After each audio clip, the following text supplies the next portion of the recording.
বলো।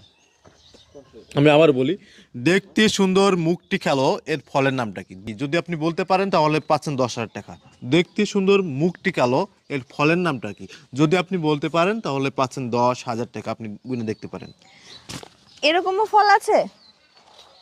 খারাপ কোনো কিছু ভাববেন না, না ভালো জিনিস আপনাকে খারাপ বলতে হবে। ভাবতেছি না, কিন্তু দেখতে সুন্দর, মুখ কালো, এরকম ফল আছে?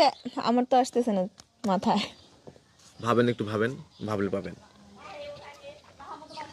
এটা কি ফল নাকি ফলের মতো কিছু? ফলের মতন কিছু। ফলের মতন কিছু, মাকাল? না। না, আমি তো জানি মাকাল ফল দেখতে খুব সুন্দর, কিন্তু মুখ মানে ভিতরে মুখটা কালো, পুরোটি কালো, এটাও না। তাহলে কি হতে পারে? পারছেন আইডিয়া না, নেই। পারলেন না, তাহলে আপনি